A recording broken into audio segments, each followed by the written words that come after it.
and will need to rebuild. All residents have been relocated. Kentucky State Police is asking, especially in the Graves County area, for any family members of missing loved ones, you should report to the office building of His House Ministries to provide a reference reference standard to law enforcement for identification purposes. It's located at 1250 KY 303 in Mayfield. Anybody who needs assistance in getting there, call 859 267 7775. Kentucky State Police is also using rapid DNA technology to assist in the identification of victims.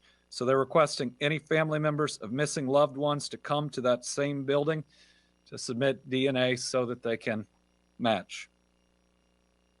Kentucky State Police is also working to verify the information on the candle factory. I know, like the folks in Western Kentucky, I'm not doing so well today, and I'm not sure how many of us are. I was working on getting the confirmed deaths this morning and realized I was writing on the back of notes that one of my kids took from school. And here's what it is. It's notes on inertia. It means that an object that's in motion will stay in motion. So we're going to keep putting one foot in front of the other and push through this. Everybody out there, get the help you need. Take care of yourself, and we'll continue to provide updates. To the people of Western Kentucky, we're not going anywhere. We're going to be with you today. We're going to be with you tomorrow, and we're going to be there with you to rebuild. This is one state, people that love one another. And I think everybody in Kentucky, but also everybody in the country is standing with you. And with that, I'll turn it over to Director Dawson.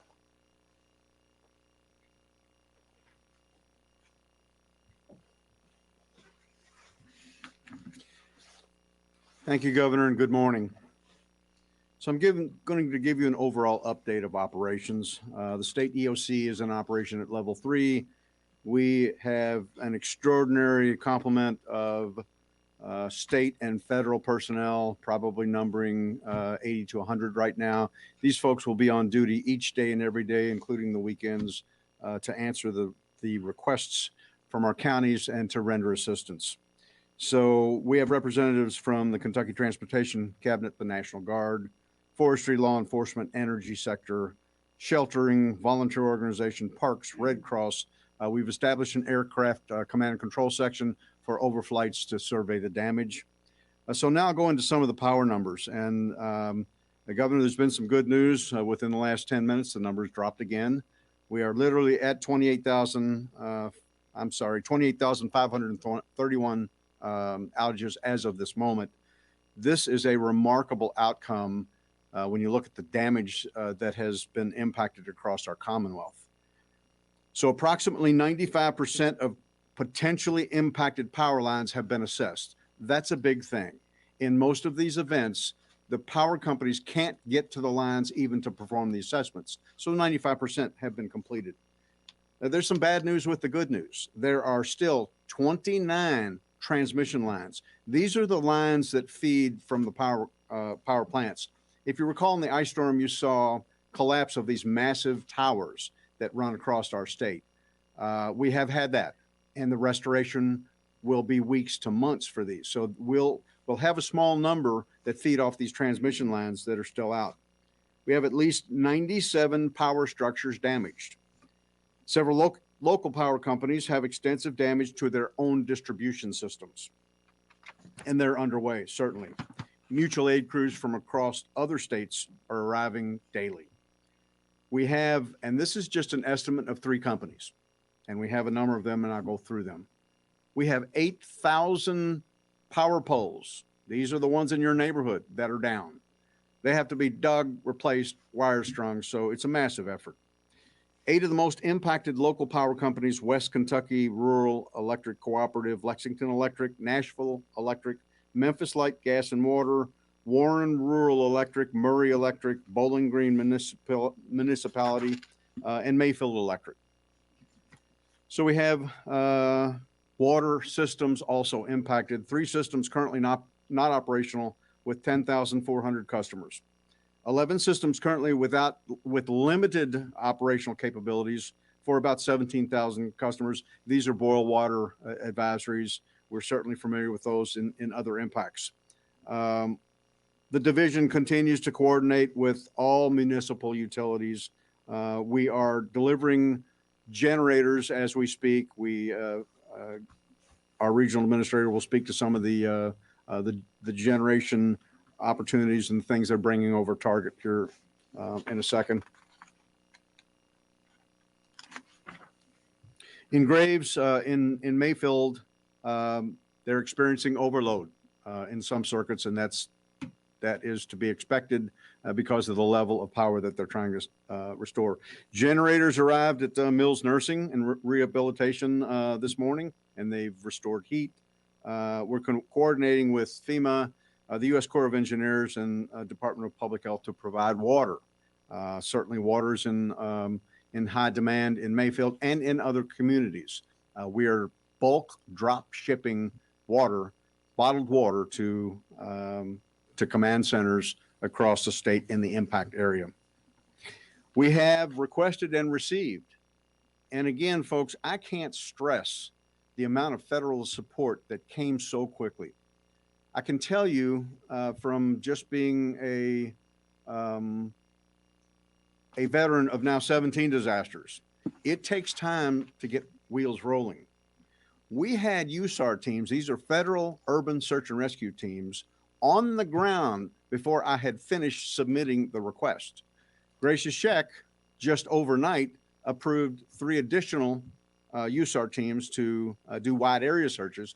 We're doing the known impact, and now we have to search all of the debris areas. The forward elements of those teams arrived last night when they were requested yesterday. So folks, pulling out all the stops. In Hopkins, we're assisting providing generation to Dawson Springs Independent School. That's a key issue. That was assessed last night, and we'll have something on the way. In Dawson Springs, obviously electric is still down and water is being reestablished. Verizon also set some mobile cellular units in place last night. So with that, restoration is ongoing. This, again, is not going to be a week or a month operation, folks. This will go on for years to come. This is a massive event, the largest and most devastating in Kentucky's history. And I'll close with saying the key here is our thoughts and prayers and our hearts go out to all of the victims, to all of the families, and to the families of those who are still missing. This is a horrific event, and prayers will help. Now I'll introduce Gracia Sheck. Gracia was with the governor and I yesterday as we again toured the area with the Secretary of DHS, Alejandro Mayorkas. It's always a challenge to pronounce the secretary's name. And also Gracia's immediate boss, the FEMA administrator, Dan Criswell. These were remarkable folks. I spent the day with them. The governor was with them. They get it and they care. And Gracia, in syncing with Administrator Criswell and Secretary Mayorkas, had our application all the way to the White House with approvals, waiting for the signed document. And that's how quick this thing moves. So thank you, Gracia, and please update us on FEMA.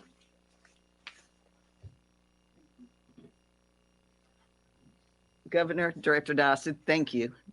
Yesterday meant so much to the secretary, to the administrator, to really see, and as they said, the pictures didn't do anything what we saw on the ground, and such an impact.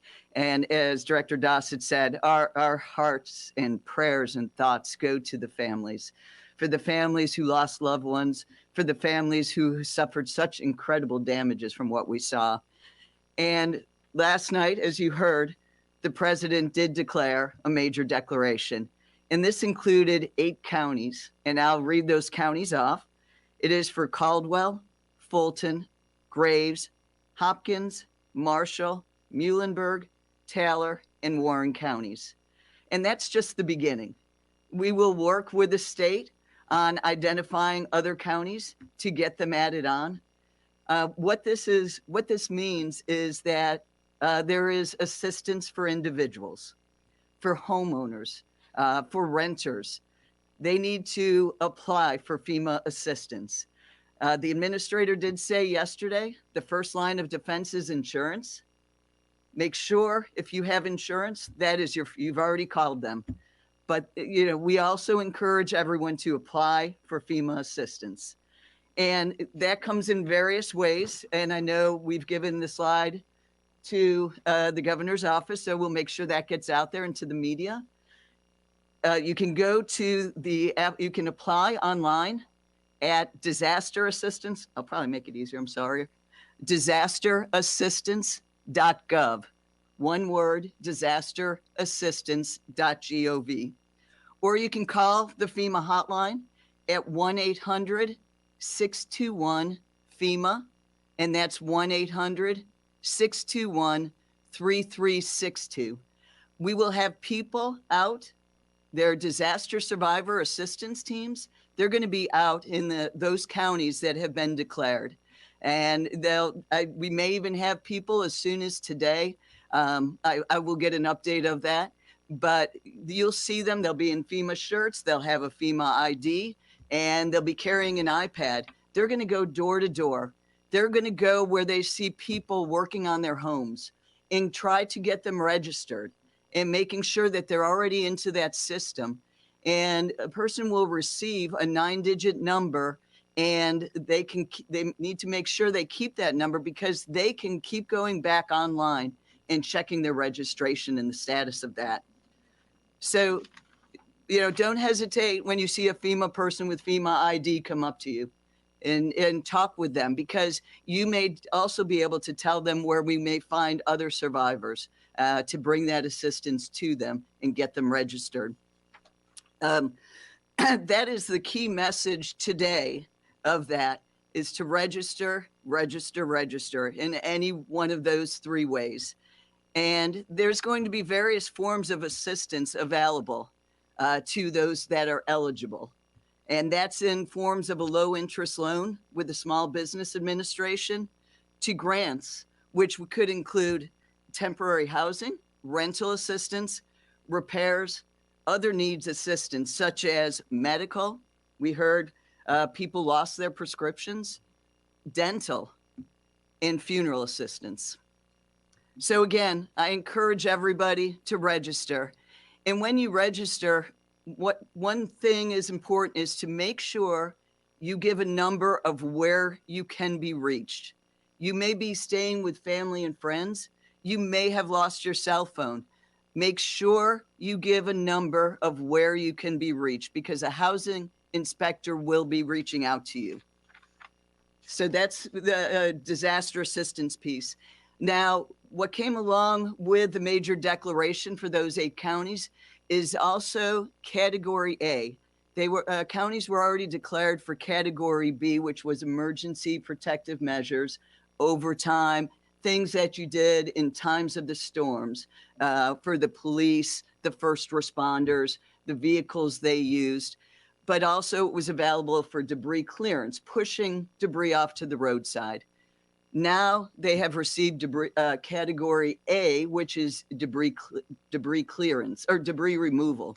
That is the actual removal of debris, that they may be eligible to be reimbursed up to 75% by the federal government. So I know we spoke about it yesterday. I encourage those public officials to document. We will have people out on the ground. We have FEMA people, Army Corps of Engineer people out on the ground doing debris surveys. They're linking up with the local entities to help guide them through what they need to do. but also looking at possibly private property debris removal, demolition. I know that's a lot of questions that are going to be asked. So we'd like to get those answers as quickly as possible so everything is done the right way so that it could be eligible. And then also we have subject matter experts looking at the water and wastewater systems to see what we can do for emergency repairs, because we know it's important to get those up and running. So we will be working with the locals and state. And again, all of this is in support of the state. They are locked tight with us. There's no shadows between us. So that's what we're doing. And as Director Dossett spoke about, yes, we have 4 urban search and rescue teams on the ground, one being at the candle factory, where the 3 others are in Graves County, and they're doing the primary and secondary searches. They've already begun those this morning. And you'll see mobile emergency response support vehicles supporting all of these field elements and the communities with communications and helping them in the short-term need for communications. We have housing experts on the ground today because that's a big question also. We know that there's going to be a need for housing. It's how we get there together, because we know Kentucky's resilient and we need to work together to get to housing. And we're going to strategize with the state on this. And this is for both short and long-term housing. And then in regards to commodities, we have water, meals, cots, and blankets for 15,000 people per day. And we continue to move trucks in every day. And then, as was discussed, we have additional water that's already been delivered. And Director Dossett, we together have been able to do assessments for generators and provide generators to critical public places. So again, it's a great partnership that, we are here to support the state in any of their needs, and we will continue to be here. So thank you again, Governor.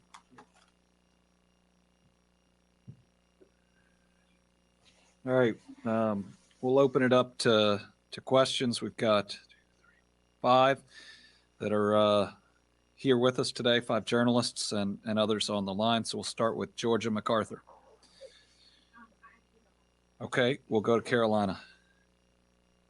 Governor, your voice is shaking this morning. You nearly broke down. You were announcing some of the ages. How are you feeling? How are the people of Western Kentucky feeling, the ones that you've seen? Just how is everyone doing? I mean, people of Western Kentucky have gone through an unspeakable trauma. I mean, it's traumatic. Even being there helping.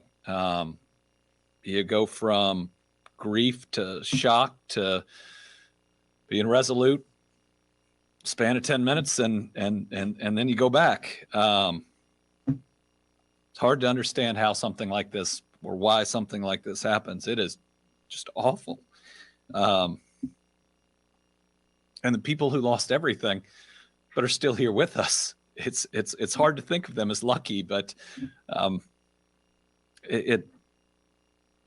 this is really hard. But we're going to make it.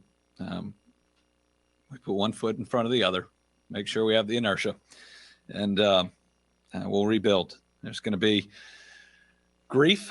There's going to be cleanup. But then we're going to make sure that everybody gets back on their feet.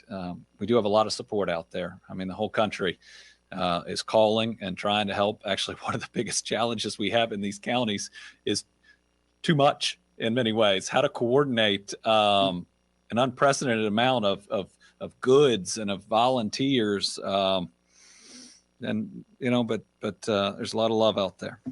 Phil? Have you heard from the president on when he might be in Kentucky to tour the damage? We have heard that the president is coming to Kentucky, and we are working to coordinate a visit. We don't have any details yet about it, but President Biden called me 3 times on Saturday, and has moved faster than we've ever seen on getting us the aid we need. We will welcome him here. We will thank him for his help, and sadly, we'll show him the worst tornado damage imaginable, certainly the worst in our history.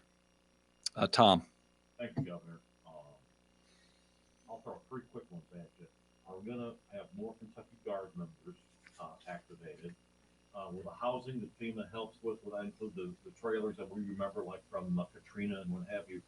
And can you, for clarification's sake, explain what a reference standard is? Most people don't understand what that is. Is that DNA? Is it photos? Is it? So they're going to need the Kentucky State Police, if you're missing a loved one, are going to need information, photos, whatever you can bring about your loved one that would help identify them. I'd bring, as much as you can, and then they're going to take a DNA sample from you if you are related to them, probably for the worst case of the worst. And we still have unidentified bodies. We will call out as many National Guard as are needed. We in many ways, it's almost limitation by equipment, right? Because what is needed, there is still search and rescue going on, but at some point that will switch to debris removal. We're assisting in some law enforcement capacities, but as power gets back up, that'll probably change too. If we need more, we'll have more. And what was the last one? Oh, FEMA housing. So FEMA housing is an ongoing conversation. We want to make sure that we get the most effective form. I think there's RVs. I think that there are, the type that you referenced. One thing FEMA's learned about us, though, is we take care of us. And people have opened up their homes already. And every time a house has power that comes back on, it's not just one family that's going to it. It's them and all their friends and maybe somebody they met just the day before. Kiati? Good morning. As we're learning new details this morning from the candle factory, going forward, do you have any recommendations on procedures or different scenarios that could take place if another event like this could take place in the future? Well, it's too early in where we are to know any changes that ought to be made in the future. I believe that this is going to end up being an E5 tornado, which you can have the warnings, but what do you do, right? The homes this hit, if you haven't been down there, it didn't take the roof off. That's what we're used to seeing with tornadoes, right? That if you get to your safe place, you're safe. You get to the basement, you're safe. There's no safe place when you get hit by something like this. I'm sure that we will look at what procedures the facility had. That's natural, but it's still too early, and we may well have to live with the idea that some storms are so powerful that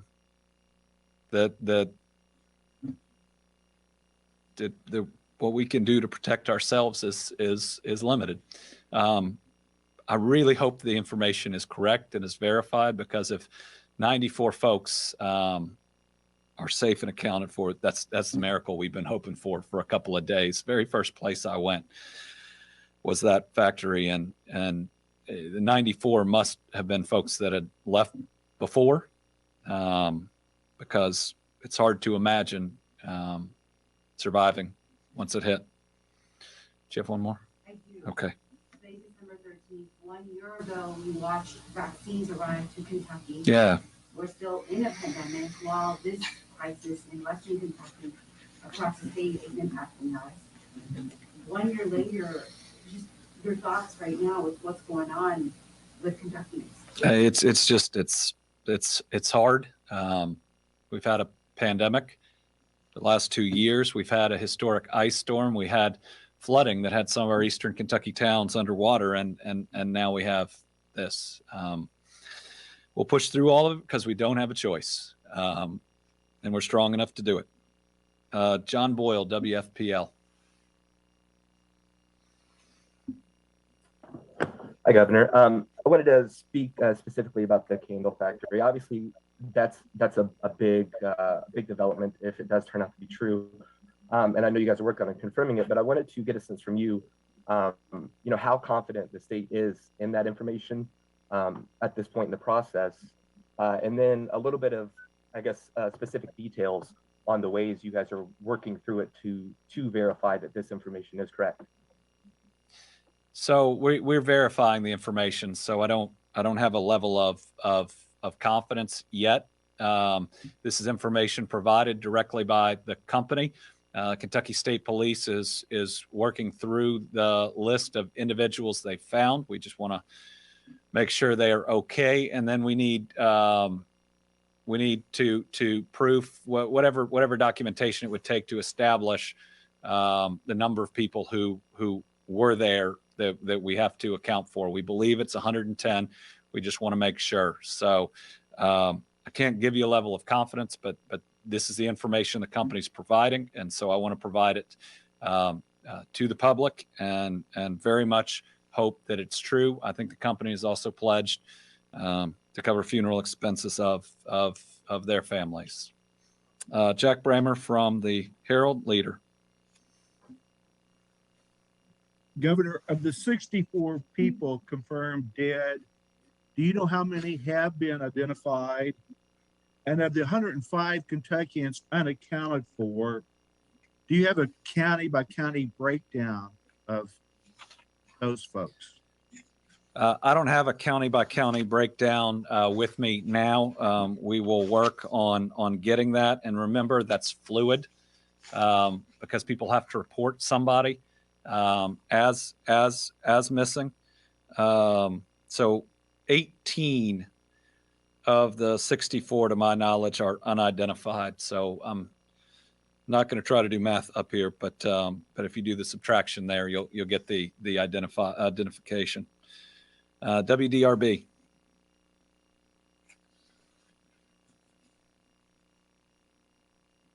Nope. Okay. Newsy.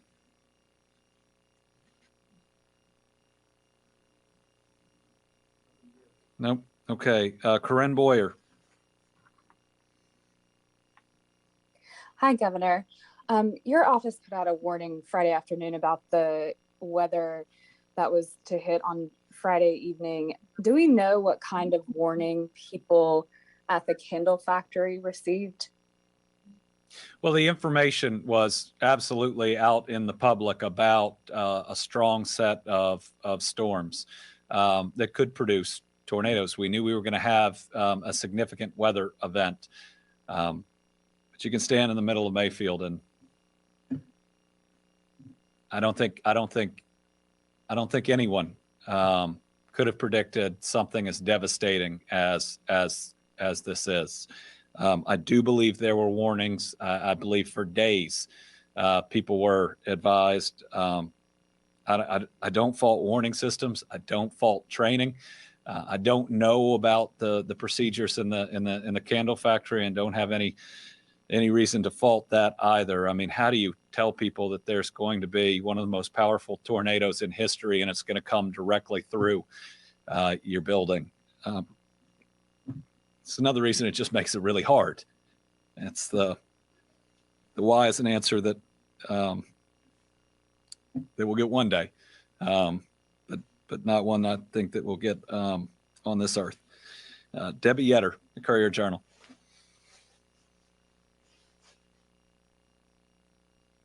Hi, Governor. I'm here. I wanted to ask, in terms of the candle factory, have the owners been cooperating or coordinating with emergency authorities? And ultimately, whose responsibility is it for establishing the deaths? I presume they aren't the official person to do that. And finally, is the search and rescue still going on at the candle factory? And what are you all finding?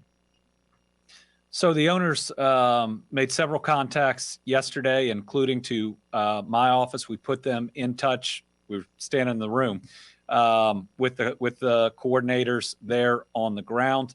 The company does know, or should know, right, who was there, who works for them, and so they're an integral part of being able to contact folks. And remember, you couldn't contact folks for a significant period of time.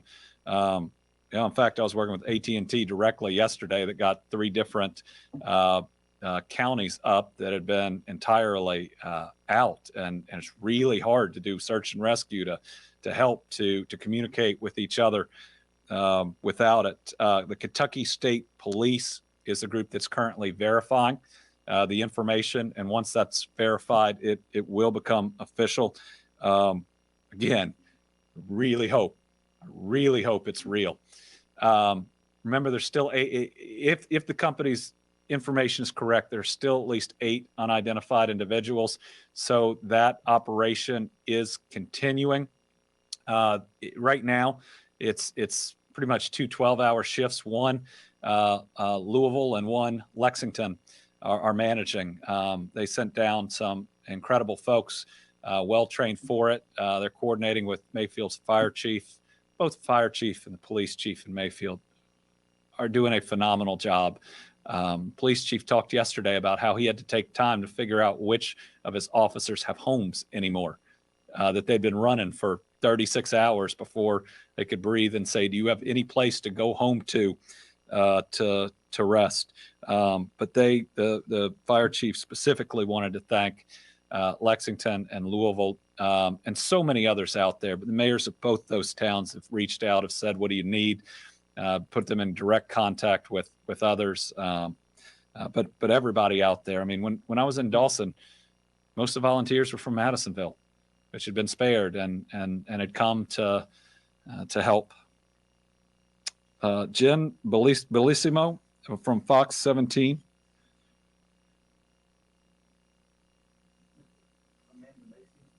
Yeah. Okay. Amanda Macias for CNBC. Hi, thank you so much for doing this. I wanted to ask about the initial cost assessments for the damage to your state, and if you think you have enough of the financial assistance or you may potentially need more. And my second question, are there any big businesses or corporations that have reached out and pitched in? Oh, there are so many. I almost want to say that every business has called or tried to call. I had a voicemail from the CEO of Amazon. I guess he's the CEO of Amazon. He can find my number. And his first name's Andy. Who knew? But all over, and it's actually really hard to process the requests when it's wild when you have like a Fortune 50 company and you say, I'll make that call back when I can. The love has been unbelievable. And I guess that's what keeps you going, both from your neighbors and the rest. I don't have yet an estimate on damages, but it's in the hundreds of millions of dollars at least. I said this yesterday. There is not a lens big enough to capture the devastation, and everybody who's come in from FEMA and Homeland have said the same. You stand in the middle of Mayfield or Dawson, where 2/3 of the town are gone, or in that town in Muhlenberg County, and it's almost crushing how it feels. But again, whatever the cost, I know our federal partners are there with us. We will spare no expense by the state. I'm going to spend as much of today as I can ensuring, whether it's state parks or others, that we've got a warm place for our families to sleep. And then turning tomorrow or the next day, I'm going to make sure that we come together to make sure these families can celebrate Christmas too. We lost some kids, and we have some kids that lost their homes. And at this time of year, especially as a person of faith, I want to make sure that we can be there for them. And I know now I've said that there's going to be another round of support that comes out there. All right. I appreciate it. Oh, Karen Czar. Karen, last question, because this is about all I can do. Thanks, Governor. I apologize. I actually have two. Thank you to you and thank you to your team for getting us info so quickly over the weekend. First, to citizens who want to go in and help, I know you had said it's best for people to stay away, but are there any types of expertise where it would be a help and not a hindrance? And then the second question is, obviously this also brings out the worst in people. We've seen some of the best, but how do you identify and report scams? Thank you. Well, identify and report scams both locally. The Attorney General's office, I know, has also pledged its support. The price gouging statute is in effect. That's also the Attorney General's office. So report to them if all of a sudden gas goes through the roof or building materials go through the roof. Sadly, we have seen that sometimes, but I hope that we won't see it here. A tragedy of this level, hopefully no one will try to take advantage of. What was her other? What was the other question, Karen? Oh, well, first we do need help at our state parks, and that doesn't take any expertise at all. Just chipping in and helping to do the things that support these families. I believe right now that the expertise that is needed is there. All right, to all our folks in Western Kentucky, stay strong. To the rest of Kentucky, if it hurts, it's because you care. To all of you, we love you. We're going to be with you today, tomorrow, and in the years to come.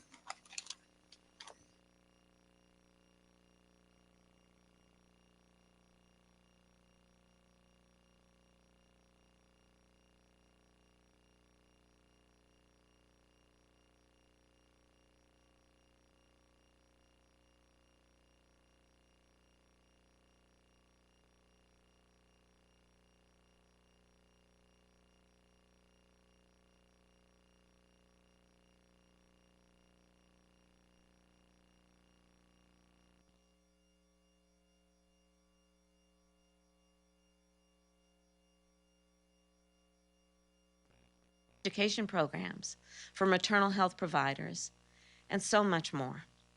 And we will build on these actions in the coming weeks and months. Now, I know we can all agree, we should all agree, that action is long overdue. We have all heard the